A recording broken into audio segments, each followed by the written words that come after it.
Se você chegou agora, seja bem-vindo. Voltamos com o Horizonte Debate e hoje nós estamos falando sobre o corte de verbas por parte do governo do estado de Minas para a Fundação de Amparo à Pesquisa, que financia programas de pós-graduação em instituições públicas e particulares. Participe conosco pelo WhatsApp do programa, no 31 99642 8473. No último bloco, o professor Martim colocou da questão das pessoas que fazem pesquisa. Eu havia pedido para que a Cristiana colocasse o desafio material de se fazer pesquisa, um ar-condicionado, um insumo importado para pesquisar uma determinada célula. E o que o professor Martim coloca é fundamental, o sujeito jovem que faz pesquisa, o menino que tem sonho, que passou na faculdade de matemática pura aplicada e ele está fazendo lá uma pesquisa que vai entrar, por exemplo, no funcionamento do seu celular. Um menino jovem, carente daqui de Minas, por exemplo, ou então de uma pesquisa de pós-doutorado, uma pesquisa de aplicação científica mais clara. Sr. Martinho, Cristiana, o que fazer num contexto desse? O que fazer para que esse jovem pesquisador que acabou de entrar no mestrado em psicologia, ele não desanime por saber que a verba foi cortada? Eu acho que esse é um desafio agora que a gente vai ter, né? Então, como a gente manter os nossos projetos funcionando com a participação de alunos. E a gente tem que pensar que os alunos, a gente está falando desse corte da FAPEMIG agora, esse corte foram 5.139 bolsas. Então, foram bolsas de iniciação científica e iniciação científica júnior, que são alunos do ensino médio. E qual que é a importância desses alunos? Então, os bolsistas de iniciação científica do ensino médio, eles vão despertar para a carreira científica. Então, eles vão ser os nossos futuros pesquisadores. Então, o que a gente vai ver isso a médio e longo prazo? Só para colocar um exemplo, eu tenho um paciente que é professor de uma escola federal do ensino médio. E eu tenho um paciente que é aluno, também aluno de uma escola federal, também no ensino médio. Eles estão fazendo pesquisa com foguetes. Agora, imagina um menino de 16 anos de idade contando a sua experiência de fazer foguete. Martim, esse menino está sonhando com a NASA, esse menino está sonhando com a base de Alcântara. Qual que é o prejuízo que se tem num processo desse? O interessante da iniciação científica e a preocupação com o corte, né, houve a necessidade de se escolher a modalidade de bolsa, foi cortada, né? As bolsas de mestrado e doutorado da FAPEMIG, elas não foram cortadas, elas continuam, as que estavam implantadas continuaram seguindo, e houve corte das bolsas de iniciação científica. Esse menino que faz iniciação científica, ele pode no futuro se tornar um pesquisador, um professor, que pode vir a desenvolver um produto, uma técnica, uma vacina. Mas também tem algo muito importante. Um menino que passa pela iniciação científica, ele aprende a pensar, ele aprende a ver a vida, a sociedade, os fenômenos biológicos, matemáticos, físicos, de forma crítica. Martim, então você forma um cidadão com muita qualidade. Explica isso melhor para a gente. O que significa você colocar esse jovem, esse meu paciente ou o aluno desse meu paciente que é professor, o que significa colocar esse menino para pensar? Ele aprende a questionar, não é? Ele aprende a questionar, ele aprende a não aceitar as verdades prontas. Ele se torna um cidadão mais ativo, um cidadão que questiona, um cidadão que toma iniciativas. Então, é muito importante. Eu tive vários alunos de iniciação científica ao longo dos meus pouco mais de 20 anos como professor e pesquisador da PUC. Muitos deles não se tornaram cientistas nem professores, mas são excelentes dentistas junto à sua comunidade, com uma visão crítica da sociedade, com uma capacidade muito grande de questionar os fenômenos, de ser um dentista melhor, de ser um médico melhor, de ser um advogado melhor, comprometido com a sociedade. Então, a iniciação científica ela é muito importante na formação do aluno. Porque fazer ciência significa você pegar um problema da natureza e transformá-lo em um problema palatável, né? Sim. E significa, principalmente, você não colocar a sua verdade, o conhecimento que você acha que você tem dentro de um crivo determinado. É a natureza do fenômeno que você está estudando que vai trazer essa verdade para o seu conhecimento.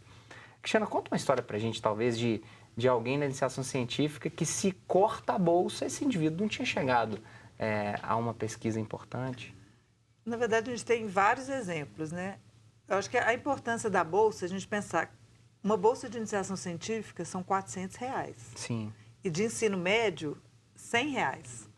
Então, o que isso ajuda o aluno? Então, a gente tem alunos que vêm do interior para estudar aqui e eles usam a bolsa como incentivo. Então, assim, para condução, para se locomoverem, para poder se alimentar. Então, é uma ajuda de custo, né? Então, a gente teve um exemplo de uma aluna nossa que era uma bolsista do ensino médio, que ela ficou com a gente, era uma aluna brilhante, que foi muito premiada em todas as apresentações dela, ela ganhava prêmios.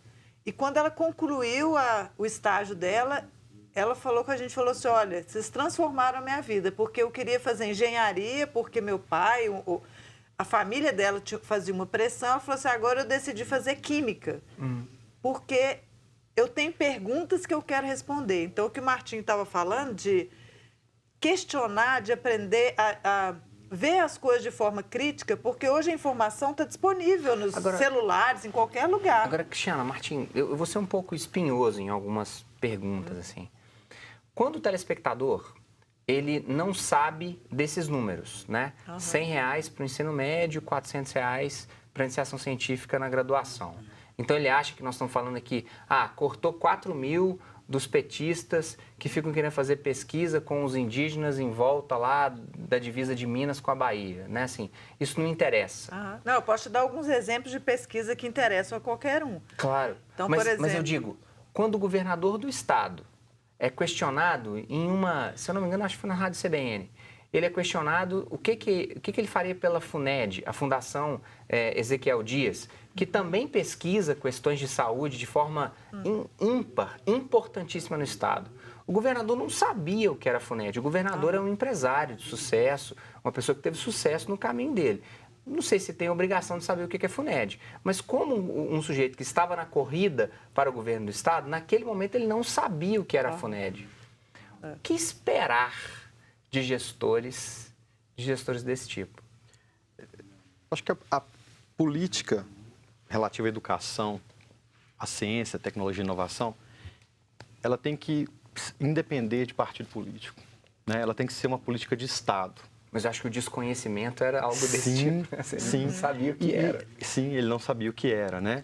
E eu acho que cabe à sociedade, e esse programa é um momento importante, entre vários outros momentos, né? Houve recentemente uma reunião importante com vários reitores de universidades públicas e privadas de Minas Gerais, a mostrar também ao governo do Estado a importância da FAPEMIG, como eu te disse, como um patrimônio do Estado de Minas Gerais. Não é? Porque quando você tem que optar por colocar dinheiro público em determinados órgãos e ações, é importante também que a gente mostre para que serve a FAPEMIG. Agora, né? Cristiano, ao mesmo tempo, né, se falamos desse discurso, que tem que ser um discurso de conhecimento, né, quando o político ele chega e diz, não, nós agora vamos cortar, porque isso aí é um gasto muito elevado, ele está lá na ponta e tudo mais, e nós precisamos de investimento, investir em emprego e tudo mais. O número que, Cristiano, você traz, de que cada R$1 investido retorna 30 para o Estado, esse discurso do gestor que está dizendo que vai priorizar o seu emprego, dizendo que vai valorizar alguma iniciativa para, sei lá, o asfalto na sua rua, é um discurso mentiroso, ele é ineficaz. O grande problema é o imediatismo, né? Então, assim, é difícil ter essa ideia de que esse recurso vai voltar, mas não vai ser amanhã.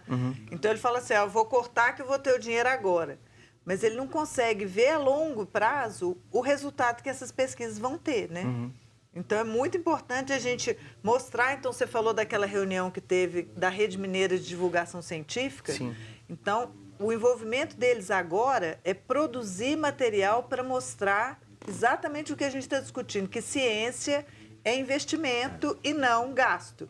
Então, eles estão fazendo um trabalho de produzir vídeos, de produzir material para a gente mostrar para a sociedade, mostrar para todo mundo, para o telespectador que está em casa isso, que tudo que a gente faz de pesquisa é pensando em retornar para a sociedade. Produtos, assim, diagnóstico, Sim. vacina, medicamentos. Conhecimento Que da a sexualidade gente das está gerando, pessoas. conhecimento de tudo. Eu falo muito da parte de saúde, Sim. porque a Fiocruz trabalha em ciência, tecnologia e inovação em saúde, mas você pensar na UFMG, que tem pesquisa na área de engenharia, de matemática, música, de tudo, sim. de música. Então, a gente está gerando conhecimento em diferentes áreas que vão voltar, de alguma forma, para a sociedade. E a médio e longo prazo, até a conta financeira, ela dá errado, né? Porque se a conta é apenas financeira, ela não deve ser apenas financeira, mas a médio e longo prazo, a falta de investimento em ciência, tecnologia e inovação, ela vai nos trazer vários prejuízos, inclusive o financeiro, como a professora disse, né? E a questão das bolsas, eu acho que é interessante também colocar para o telespectador que ciência se faz em colaboração. São várias pessoas trabalhando juntas com objetivos comuns. E um aluno, um bolsista de iniciação científica, dentro de vários laboratórios de pesquisa, a importância dele é fundamental. Né? Ele interage com alunos de mestrado, com alunos de doutorado, com pesquisadores. Né? Ele é uma força de trabalho, de pensamento, de questionamento muito importante. Né? E alternativas, a gente tem que buscar alternativas relacionadas a esse corte. Nem sempre elas são as melhores, mas vou te dar um exemplo. Posso dar o exemplo da PUC Minas. A PUC Minas, ela teve aproximadamente quase 200 bolsas cortadas nesse processo, como várias outras universidades tiveram. Martim, deixa no terceiro bloco Sim. você contar isso pra gente, desses cortes, e como que isso impacta no dia a dia da universidade e no dia a dia dessas 200 famílias que tiveram o sonho interrompido momentaneamente. Nós vamos para um breve intervalo. Voltamos daqui a pouquinho. Fica com a gente.